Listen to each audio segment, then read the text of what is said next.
Continuamos entonces con la clase de hormonas sexuales. Tenemos los estrógenos naturales, esterificados, que ya habíamos dicho, y eh, los conjugados, que hoy no son de uso, están en la bibliografía, así que no se hagan mucho problema, por eso los ponemos, por más que no se use mucho, pero lo importante sí es que conozcan los sintéticos, el etinilestradiol, el mestranol y el quinestrol. Y después el dietilestilbestrol no interacciona con los receptores, se usó durante mucho tiempo, pero bueno, hoy tampoco, no es. O sea, lo que tienen que tener en cuenta entonces es este de acá. ¿eh? El de abajo no, para que vamos a borrar esta parte.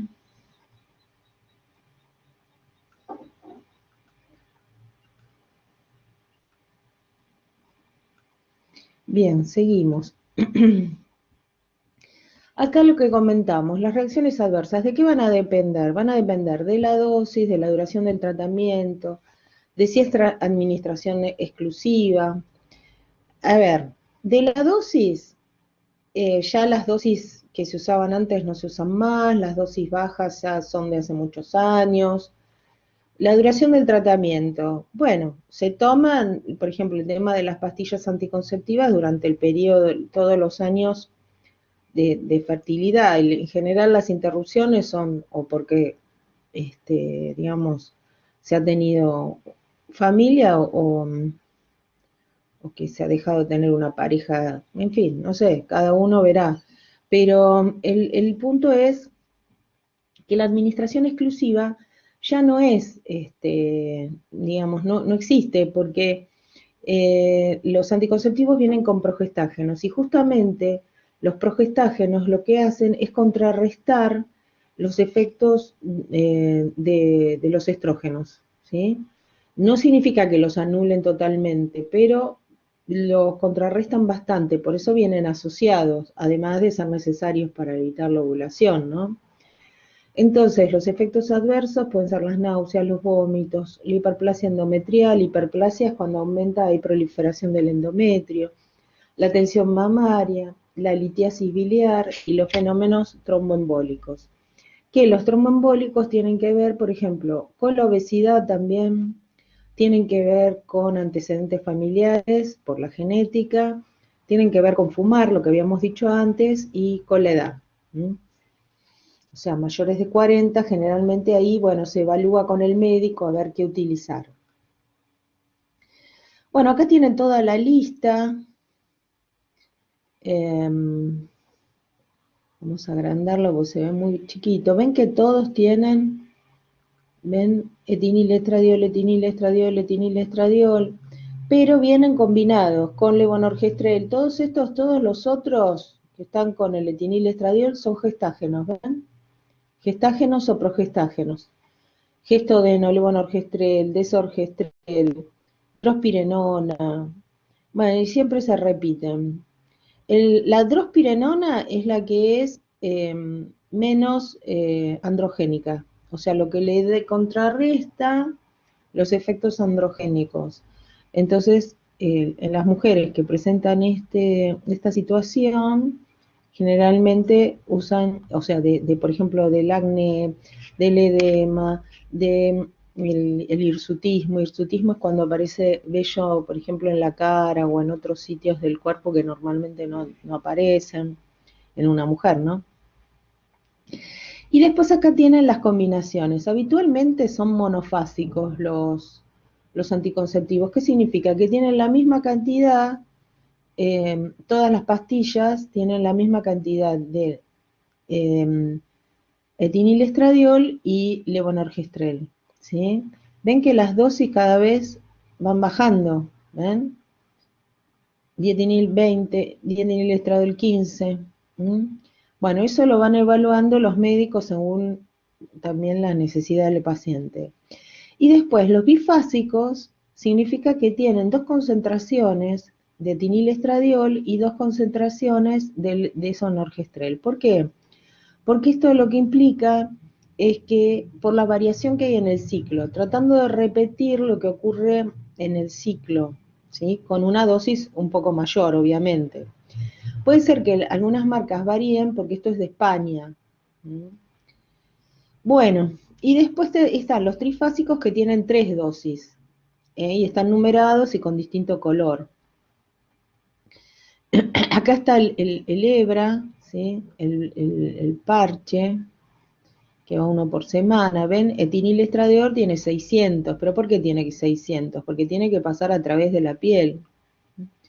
Bueno, y norelgestromina, me cuesta pronunciarlo, norelgestromina, tiene 6.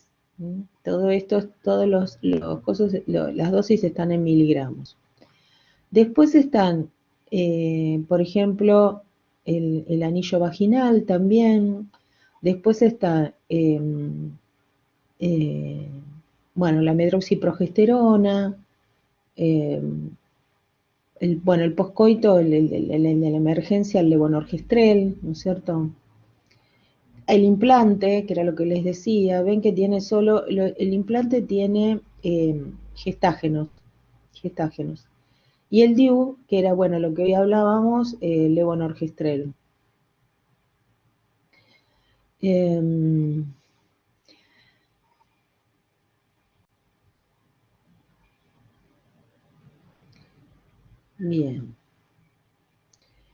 Bueno, con eso terminamos con lo que serían los estrógenos. Ahora tenemos que pasar a lo que serían los progestágenos.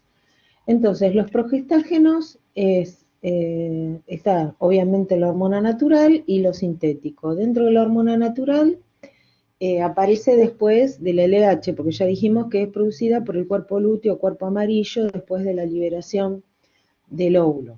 Y también se produce en la corteza suprarrenal, junto con los corticoides, con la testosterona, con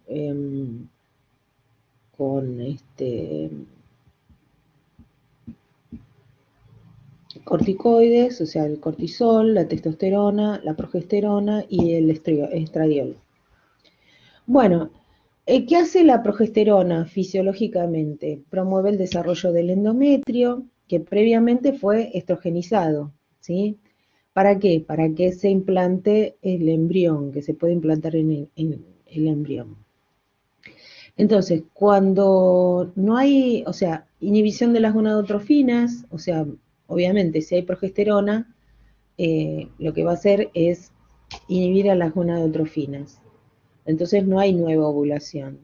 Y si no hay concepción, disminuye la progesterona, porque no va, la progesterona tiene un límite del cuerpo lúteo, cuerpo amarillo, la producción. Después, si hay,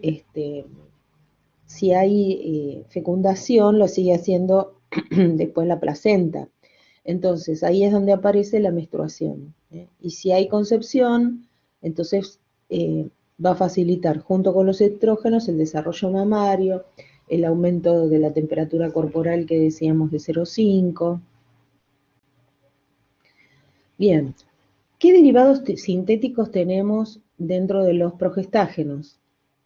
O sea, que tienen acción gestágena, pero también tienen otras propiedades. Por ejemplo, ahí tienen los 4 grupos que les mencionaba. No importa si no se acuerdan los nombres, pero tengan en cuenta esto, la ciproterona, que ya la habíamos mencionado, que tiene cierto efecto que tiene, perdón, no cierto efecto, tiene efecto antiandrogénico. De hecho, se usa en dosis de 100 miligramos, 50 miligramos para el cáncer de próstata dependiente de testosterona. El megestrol, que también es una progesterona que se da, ese va a ser un trabajito que tienen que hacer, que buscar el megestrol, por ejemplo, a ver si ustedes tienen algún Bademec, uno ya lo conocen, de las dosis. Megestrol, por ejemplo, las marcas comerciales, perdón.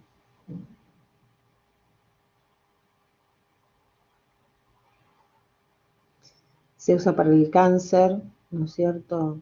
Y bueno, hay Estaba buscando a ver si hay... El vademecum de acá se me murió.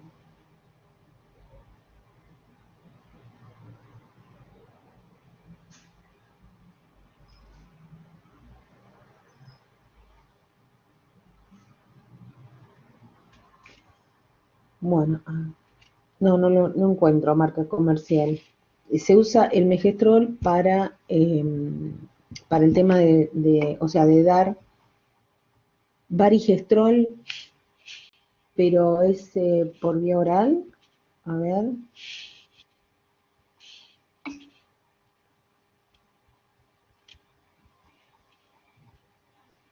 varigestrol, acá está, 160, claro. Para el cáncer de mama, bien. Y después tenemos, así que la ciproterona, acuérdense que no importa el grupo, pero lo importante es que, ¿y el Diane sigue viniendo? Lo tienen en, porque el Diane, bueno, el Diane en las dosis bajas de ciproterona junto con el etinilestradiol actúa como anticonceptivo porque es digamos, como anticonceptivo oral, ¿sí? Porque es un progestágeno o un gestágeno. Pero con dosis altas de 50 a 100 miligramos se usa para el cáncer de próstata. El megestrol, entonces, eh, es un gestágeno y también se usa para el cáncer de mama. Después tenemos la noretisterona, el linestrenol, el levonorgestrel, el gestodeno, el norgestimato y la drosperinona se usan para el tratamiento, para como anticonceptivos, ¿sí? Anticonceptivos orales. Y era lo que habíamos dicho. ¿Qué habíamos dicho de estos? Que tenían qué diferencias.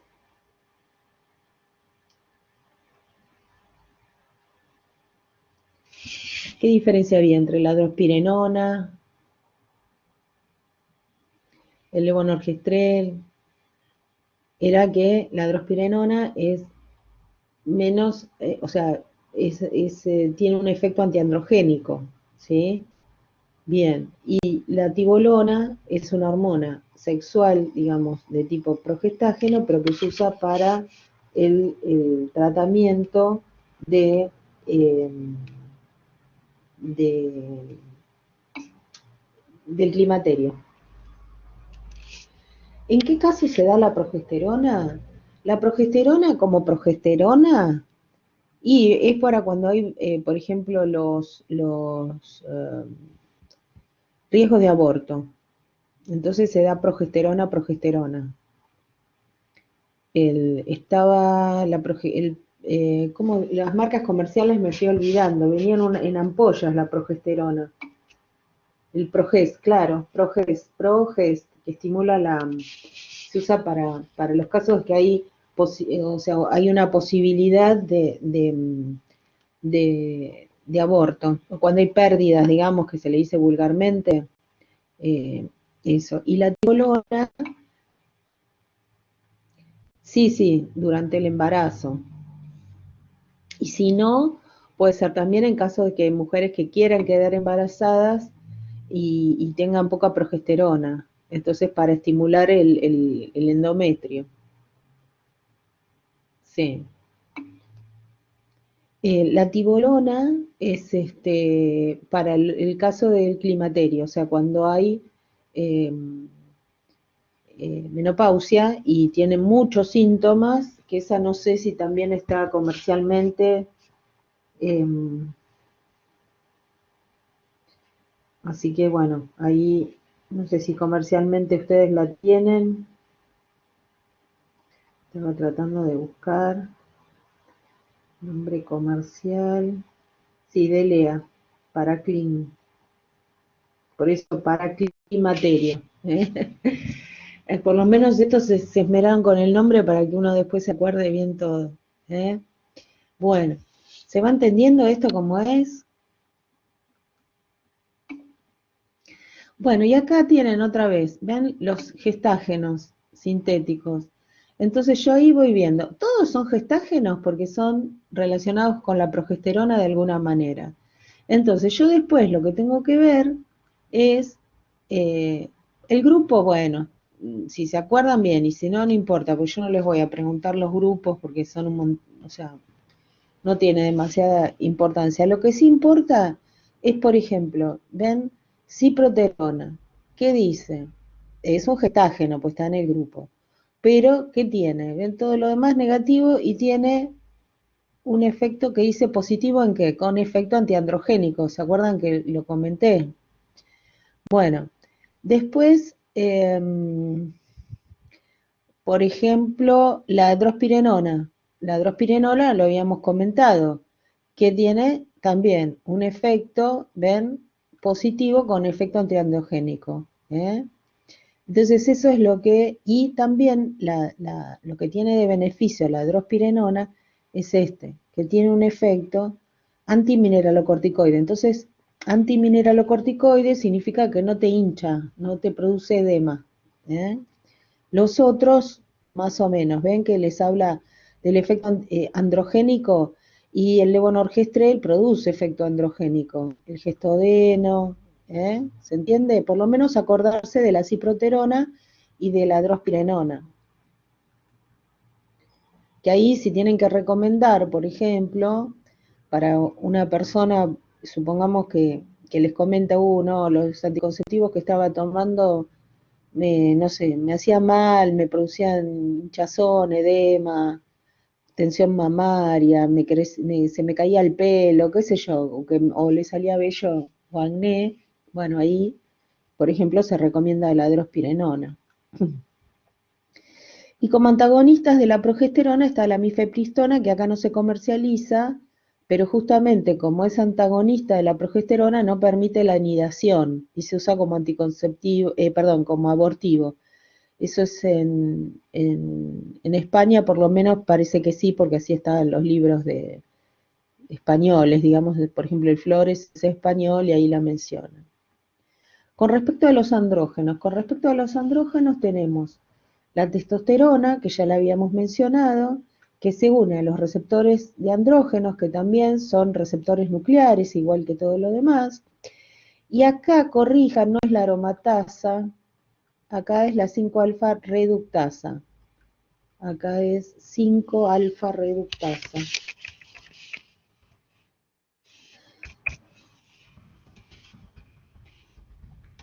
5-alfa reductasa, por la 5-alfa reductasa, la testosterona se transforma en dehidrotestosterona y por eso se usa, ¿sí? Acá sería, o sea, al inhibir, entonces, ¿qué pasa? La dehidrotestosterona disminuye y por eso se usa para qué?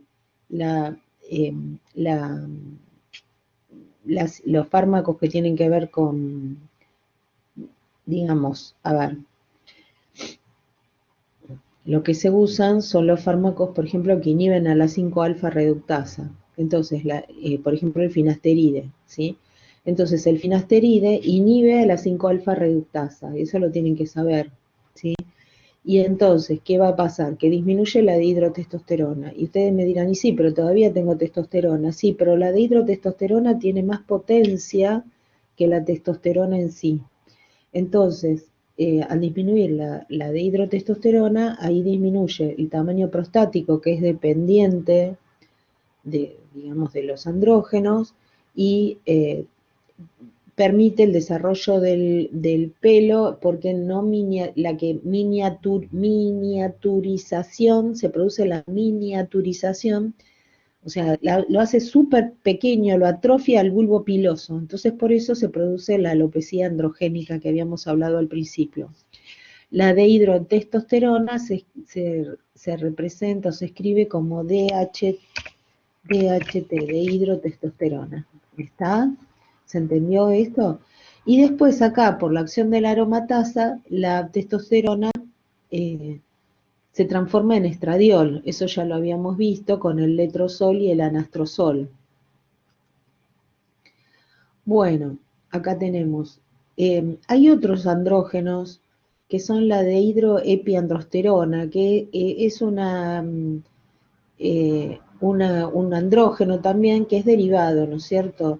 Y la DEA, esta también produce miniaturización del folículo y eso se utiliza, por ejemplo, en los jóvenes que tienen hipogonadismo masculino, o sea, que no tienen desarrollo testicular, que es porque hay un problema a nivel testicular que genético ya. Y eso lo que se puede hacer es administrar la testosterona.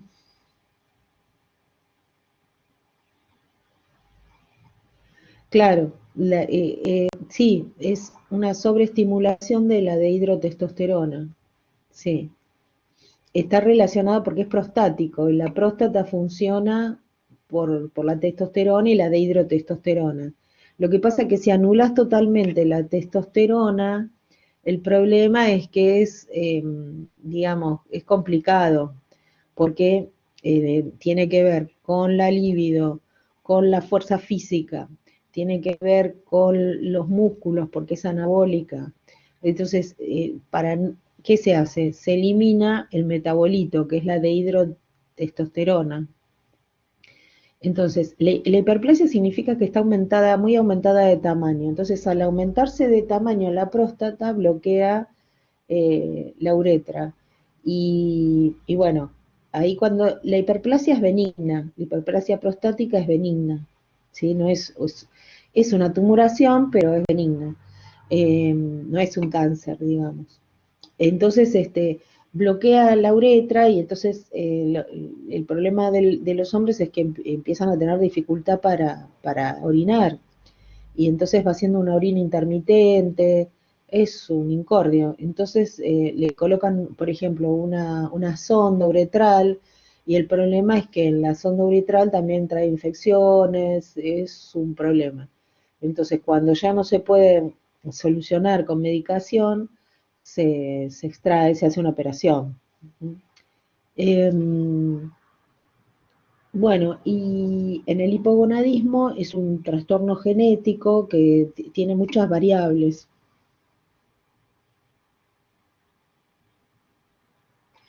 De fecundación sí, se puede usar para la parte femenina, masculina, perdón, la masculina, sí, porque el tema en el hipogonadismo, lo que puede pasar es que, suponete, el joven con hipogonadismo ya se le detecta que los testículos, por ejemplo, han descendido, pero no se han desarrollado lo suficiente. Entonces, ¿qué pasa? Es probable que tenga bajos niveles de testosterona.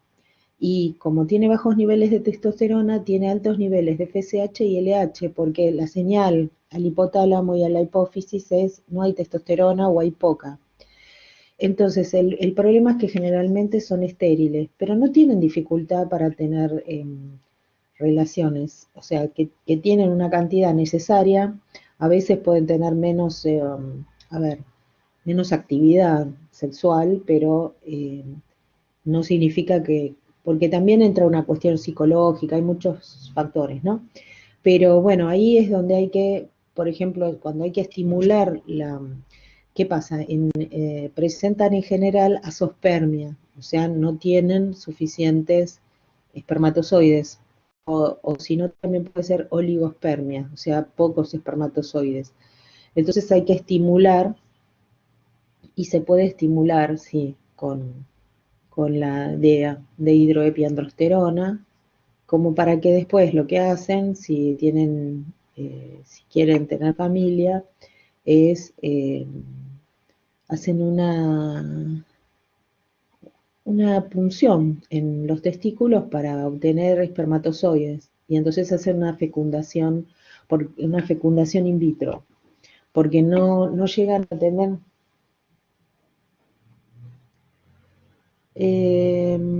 La señora la tomaba, ahí no sé, puede ser. La verdad que ahí te lo debo.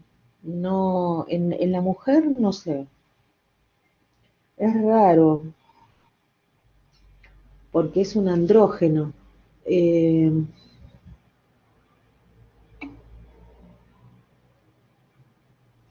Eso puede ser, porque son anabólicos, es como el estanosol, A ver, espera, que lo busco, a ver la de hidropiendosterona, espera. En un tratamiento de fertilidad, mira, puede ser, porque espera un segundo que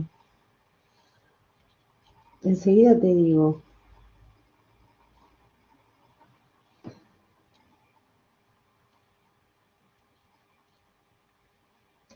No, ya sé, lo que puede ser, ahora sí, te va pensando, todavía no lo leí, pero viste que la testosterona se aromatiza y pasa a estradiol.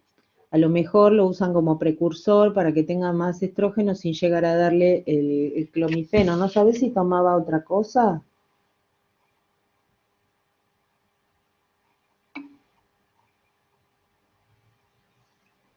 A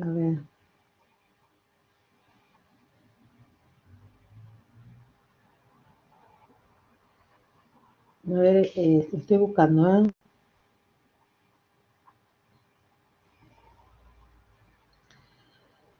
Dice que se utiliza para proporcionar una terapia contra el envejecimiento, como protección contra enfermedades crónicas, em,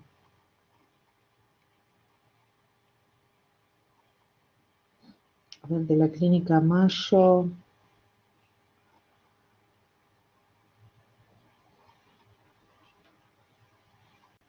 Normalmente dice es producida por la suprarrenal, ayuda a producir otras hormonas, incluidas la testosterona y los estrógenos, que era lo que habíamos dicho. Em, la DEA disminuye a medida que se envejece. Dice,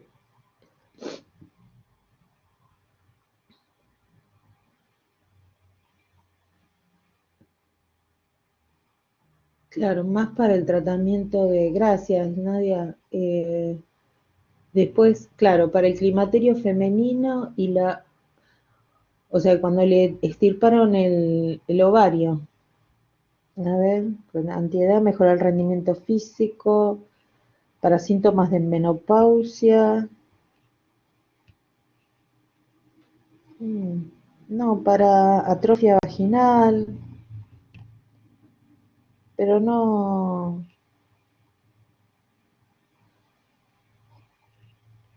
me aparece como para la fertilidad. A ver, eh,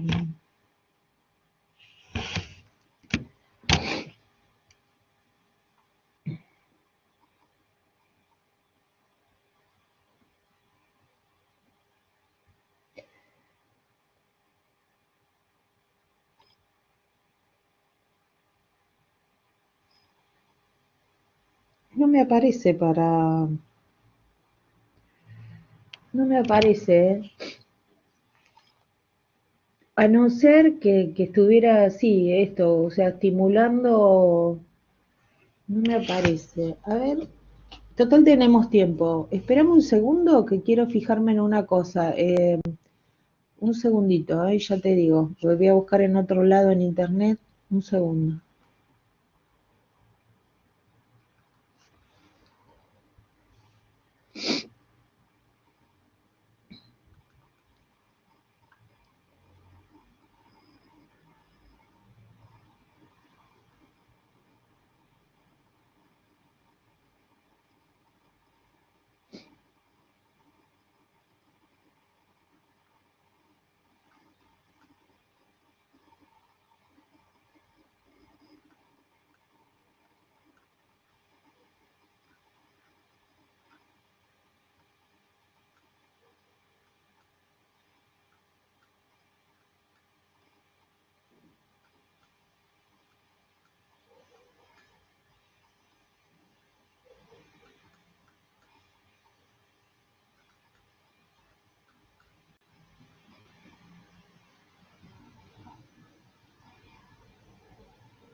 Estaba buscando, pero no encontré la DEA, ¿eh?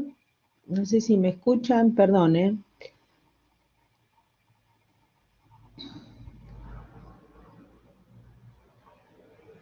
Ah, Profe, ahí que voy a encontré algo. sí, las mujeres con disminución de la reserva ovárica, mira, no había encontrado. Yo estaba buscando como aquello de envejecimiento ovárico, envejecimiento ovárico prematuro. Ahí sí, claro.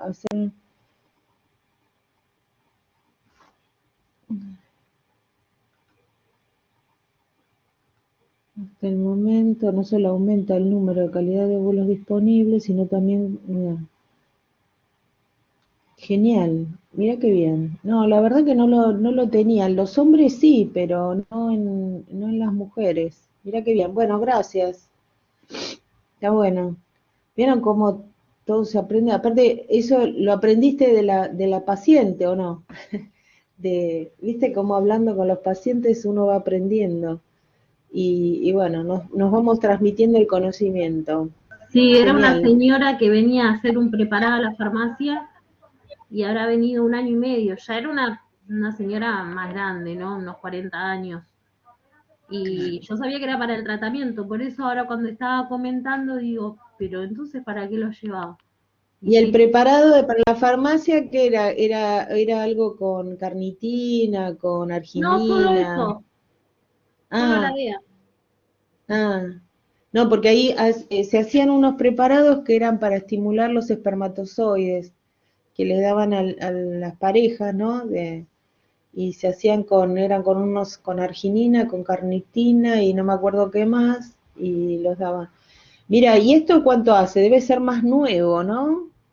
Ya hace bastante, hará unos Ah, seis mira, años. mira, mira. Sí, no, la verdad que la primera vez que escuchaba.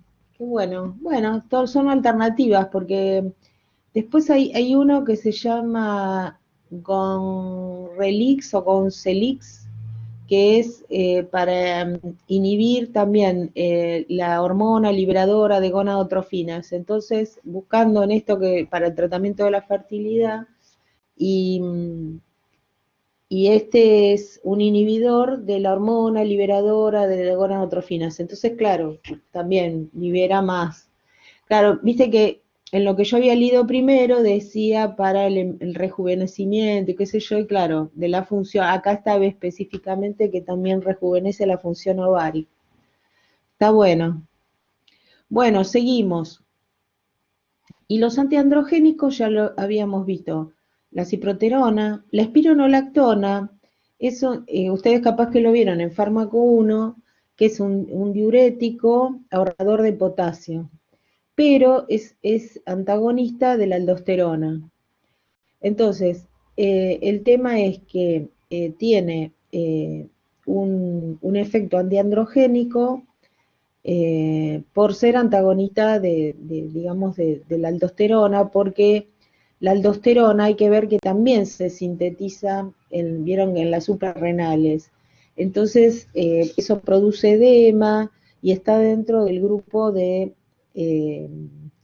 de los, digamos, de los efectos adversos que pueden tener algunos eh, eh, anticonceptivos o algunas hormonas, ¿sí? Eh, porque el tema es que, a ver, lo de la espironolactona es medio complejo. Ustedes dicen, pero diurético, ¿qué tiene que ver? Bueno, como diurético no es tan diurético. Lo que pasa es que justamente es un antagonista de la aldosterona, como les decía recién. Entonces, las pacientes que tienen cuadros androgénicos tienen un aumento de la testosterona o no. Por ahí es de la DEA solo o solo de la DHT. Entonces, como todo está muy relacionado, bueno, la espironolactona lo que hace es, lo que han visto, es inhibir a la aldosterona, o sea, no le aumenta la presión, no tiene edema, pero además tiene efecto antiandrogénico. ¿Está? Lo mismo pasa con la flutamida. La flutamida también se usa, por ejemplo, para el tema del cabello, por la miniaturización que produce también la DEA, la DHT y la testosterona, y entonces se usa para eso y también para diversos tipos de cáncer relacionados con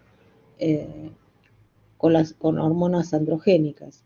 Y bueno, y el finasteride, que ya lo habíamos nombrado, que de acuerdo a la dosis de 5 miligramos se usa para la hiperplasia prostática y de 1 miligramo se usa para la alopecia androgénica.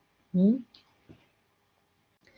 Bien, eso sí, ténganlo en cuenta porque el finasteride es antiandrogénico, pero no es antagonista. ¿Se entiende? El finasteride inhibe la 5-alfa reductasa. Tiene un efecto antiandrogénico.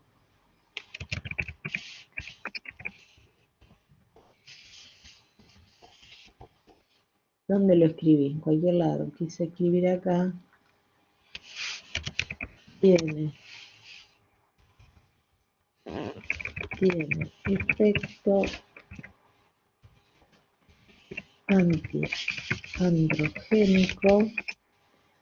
antiandrogénico, pero no se une a receptores.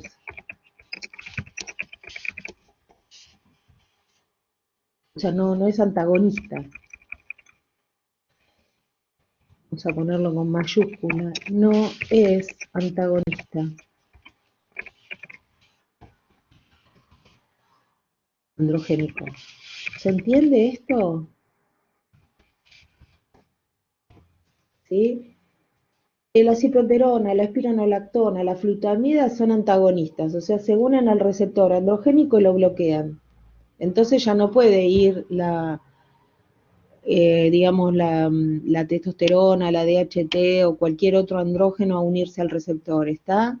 En cambio, el finasteride es antiandrogénico en cuanto a efecto, porque no permite que se forme la DHT. ¿Está? ¿Se entiende? Eso lo tienen que tener en cuenta porque si no vienen las confusiones. Me ponen que el finasteride es antagonista y no es antagonista androgénico, es antiandrogénico. ¿Se entendió esto? Si no lo repito, Dale.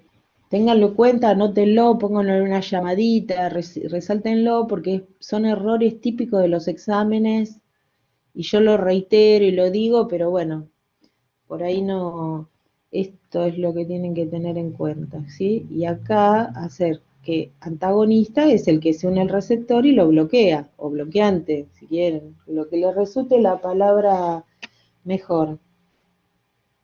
¿Eh?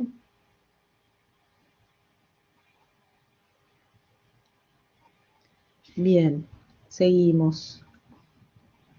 Bueno, la ciproterona, gestágeno con efecto antiandrogénico, pero es antagonista. Tiene efecto antiandrogénico, obvio, pero es antagonista. Fíjense dónde está. ¿Sí? Acá, antagonista. ¿Mm? Bien.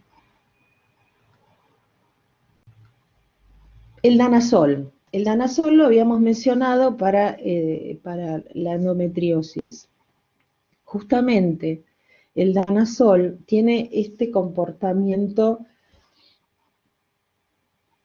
Fíjense, es un agonista parcial del receptor gestágeno, es un agonista moderado del receptor androgénico y sin afinidad por el receptor estrogénico, ¿sí?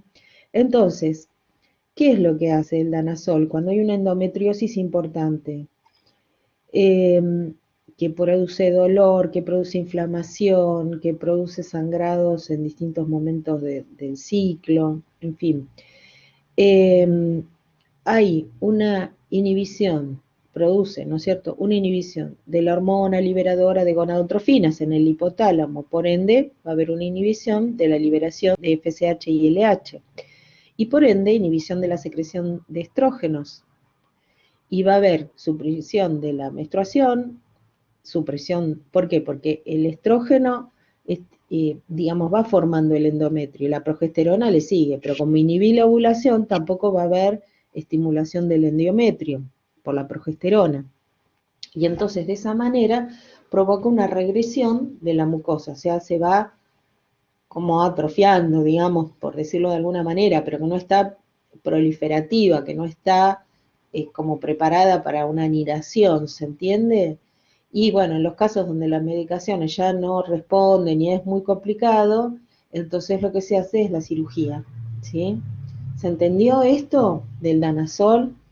O sea, eh, digamos, antiandrogénico porque se une, perdón, es androgénico, pero lo importante es que lo que se evita es la formación de los estrógenos, porque la endometriosis es la responsable de, digamos, se produce por los estrógenos, ¿está?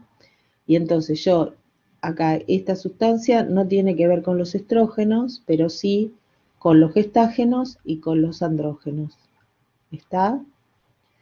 Bueno, seguimos. Acá tienen los anticonceptivos que ya habíamos mencionado. Gracias. Orales, combinados, solo progestágenos, con inyectables, combinados, solo progestágenos. Acuérdense que los anticonceptivos pueden tener los dos, o sea, etinil estradiol y un progestágeno que tienen la variedad, juntos o si no, solo progestágenos. Los progestágenos son los que se llamaban en una época la mini píldora, son los que tienen el del día después, el comprimido del día después o el de emergencia, que es levonorgestrel, porque esos inhiben todos la LH, inhiben la ovulación en última instancia, ¿sí? Acá dice sistema intrauterino liberador de levonorgestrel, ya habíamos dicho, transdérmicos, los implantes tienen también derivados de gestágeno, ¿eh? Eh, el tema de, por ejemplo, los que son solo con progestágenos, se daban mucho tiempo a las mujeres que eh, estaban, digamos, que habían dado a luz y querían dar de mamar, ¿no es cierto? Pero tampoco querían quedar embarazadas, porque normalmente la prolactina inhibe a la LH. Pero claro, todo depende con qué magnitud, ¿sí? Siempre se hablaba, no, si das de mamar no quedas embarazada y hay varios que han tenido sorpresas. El tema es que es cuánto los niveles plasmáticos de las hormonas. Entonces, eh, por eso algunos por ahí no daban mucho de mamar, la prolactina no iba a estar suficientemente alta y por ende no iba a inhibir la ovulación. En las viejas épocas, que en 1800, estaban las nodrizas, que eran las mujeres que daban de mamar a sus hijos, pero también a los hijos de otros. Entonces, ¿qué pasaba? Esas mujeres, claro, no ovulaban, no menstruaban nada, porque estaban con un nivel de prolactina altísimo, porque estaban continuamente dando de mamar a sus hijos y a los hijos de otros. Y bueno, y eso es claro, sí, ahí sí, porque es un nivel, y si no, por ahí mujeres que tienen mucha, digamos, una buena regulación y, bueno, y si realmente se les inhibe, pero es un temita es un riesgo, ¿no? Entonces, de ahí que se utilicen, para las que quieren seguir dando de mamar, se usan los que tienen gestágeno solo, ¿sí? En una época venía el Prolut, eh, creo que era, no me acuerdo ahora, que le decían la mini píldora porque era más chiquita que el resto. Y después también a las perimenopáusicas, ¿sí? Bueno, bueno, con respecto a la anticoncepción, ya se sabe que hay un índice de PER que da, digamos, una medida de la eficacia y la efectividad. Y bueno, los anticonceptivos se ha visto un 99%, ¿no? Después hay criterios para elegir los anticonceptivos según la OMS, eso lo pueden buscar después, más que nada por esto que decíamos, si la paciente es diabética, si tiene antecedentes de trombosis.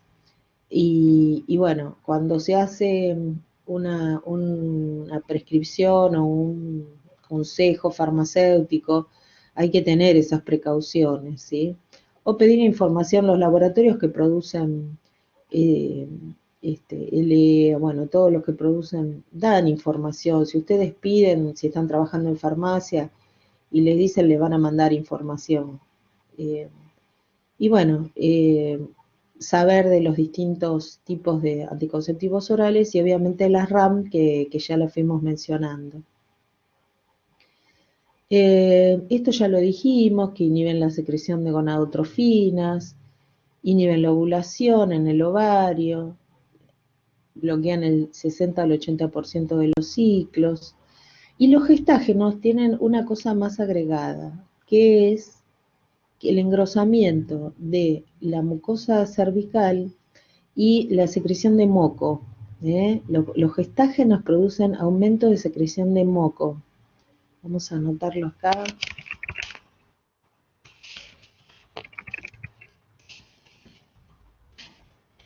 Aumentan la secreción de moco en el cuello uterino.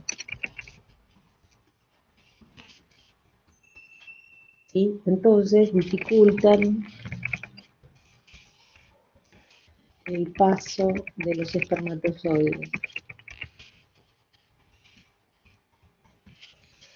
A veces justamente ese aumento del moco uterino eso es causa de que puede no ser por anticonceptivos, ¿no? Sino simplemente por alguna cuestión orgánica que hay un aumento de moco fisiológico y resulta que obstruye el paso y eso puede ser una causa de infertilidad, ¿sí? Eso después se arregle y listo, ¿no? Bueno, también otra cosa que se modifica es la motilidad de las trompas. Las trompas tienen un movimiento y tienen como unas vellosidades que estimulan a que el movimiento, como si fueran olas, para facilitar que el óvulo y los espermatozoides se encuentren, ¿sí? Acuérdense que la concepción debe ser en las trompas. Y después, una vez se hizo ¿qué dije? La concepción. Bueno, la fecundación tiene que ser en las trompas. Y entonces, una vez que se formó el huevo cigoto, entonces se dice viaja, desciende de la trompa y se anida. ¿Está? Si la fecundación no va a ocurrir en el útero, ocurre en las trompas. De ahí que si hay alguna alteración y el huevo cigoto no viaja hacia el útero y queda ahí, es lo que se llama el embarazo ectópico. O sea, ectópico es fuera de lugar. Entonces empieza a crecer ahí, rompe la trompa y bueno, es un riesgo. Tienen que operar a las mujeres, ¿no? Cuando se descubre que es un embarazo ectópico. Bueno, acá otra vez tenemos hay de las generaciones, las dosis, ven que cambian, tienen las distintas marcas, en fin, eso fíjense que les sirven por si están trabajando, acá está el Diane, sí. Triquilar, me acuerdo que se vendía como locos, estos Neoginón, y bueno, ven acá las más modernas, Diva, Jazz, Jacksibel, en fin. Porque esto lo que tienen que fijarse no es acordarse de la marca y del componente, sino ustedes lo que hacen es fijarse en la cajita cuando le preguntan qué diferencia hay, porque antes me daban este y después me dan el otro. Aunque se fijen cuál es el componente y la dosis, ¿sí? En relación, comparando los dos, ya saben, ¿sí? Por ahí tenía algún efecto secundario la mujer y le dieron uno con menor dosis y o con efecto, por ejemplo, antiestrogénico.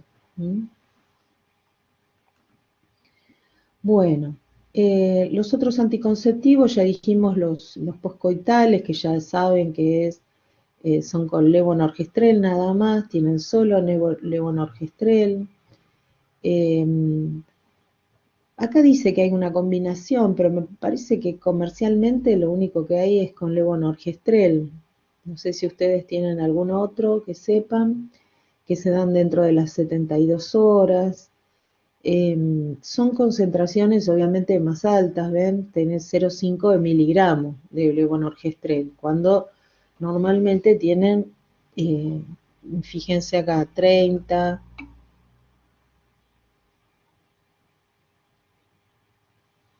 A 2 días tiene levonorgestrel y, tiene etinilestradiol, puede ser. Bueno, el punto es que, bueno, normalmente 2 días eso se da para cuando hay un atraso y quieren ver si es realmente un atraso o es un embarazo, ¿no? Bueno, o sea que bueno, lo que les estaba diciendo, ¿ven? Levonorgestrel. Son 50 miligramos, o 35, o 30, o 20.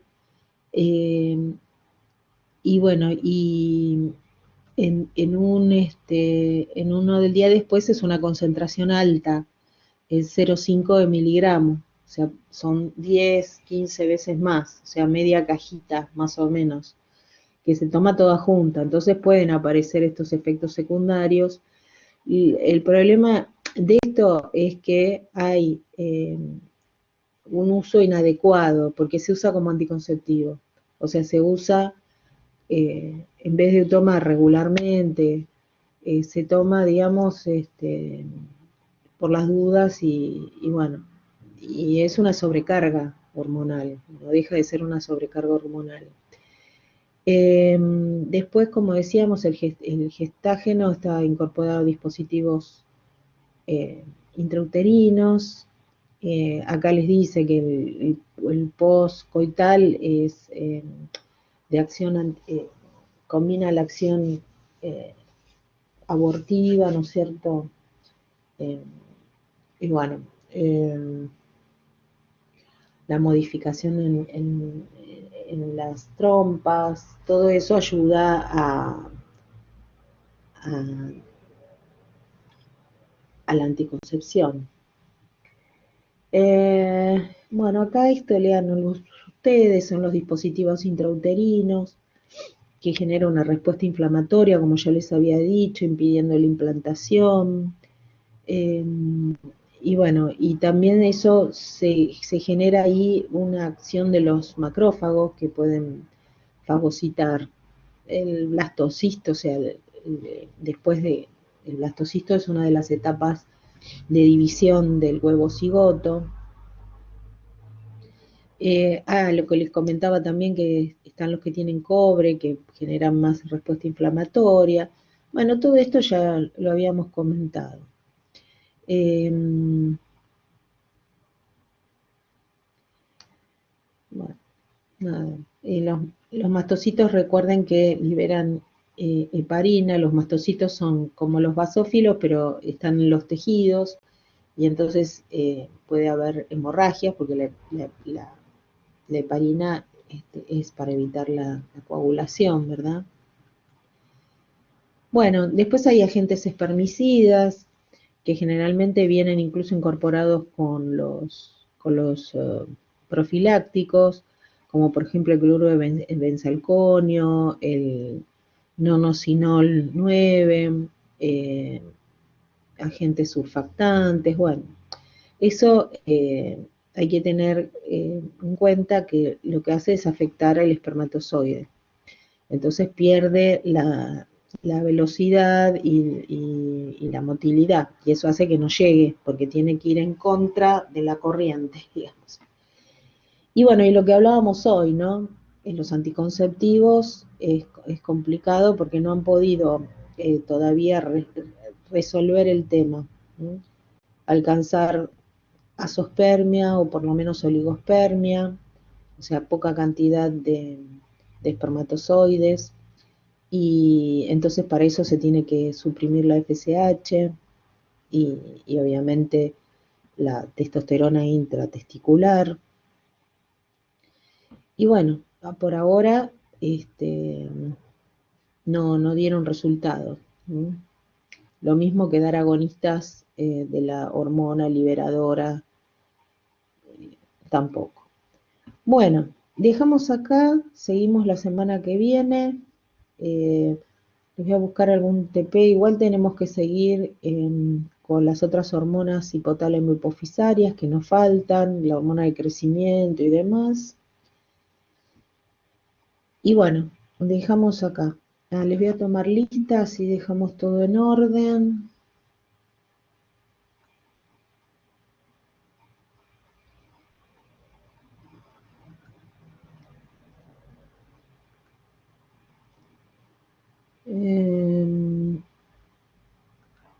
Algosi presente, Arce presente, Bove presente, perfecto.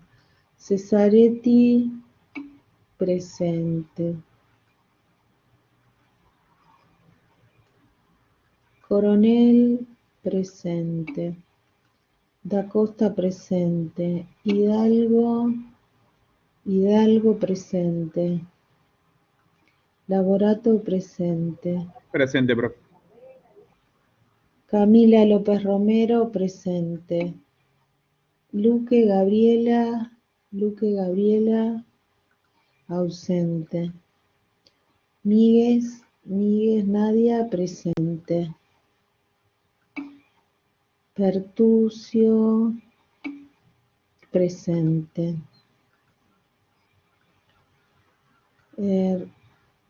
Rocío Rodríguez presente.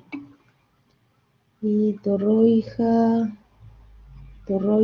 está ausente, ¿no? Sí. Bueno, ausente. Bueno, nos vemos la semana que viene. Lo que no sé, Gonzalo, perdón, a ver, no te pasé. Gonzalo, perdón, te había salteado sin querer. A ver, vamos a revisar. Tengo a Luque ausente y a Torroija, ¿puede ser? Hasta el viernes. ¿De Luque alguien sabe algo? Porque me parece que estuvo faltando y no sé si se habrá enfermado. Bueno, esperemos que no. Bueno, chicos, que estén bien, buen fin de semana y nos vemos la semana que viene. Suerte, que anden muy bien. Voy a ver si ya subo el material, si ya lo tienen. Que anden bien, chao. Buena semana. Buen fin de semana y buena semana próxima. Chao, que anden bien.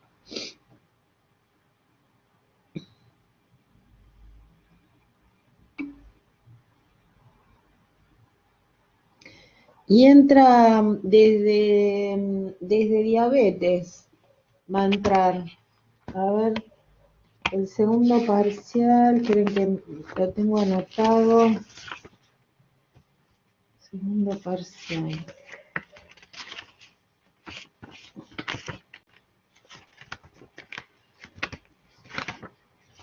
Segundo parcial.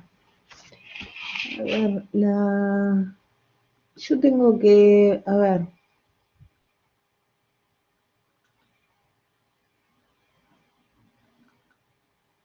Sí, lo vamos a hacer desde diabetes, porque justo es después, o sea, desde diabetes.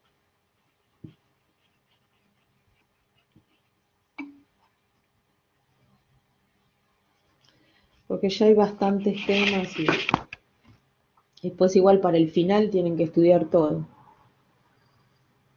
Bueno, chicos, que anden muy bien. Los dejo y voy a ver si subo la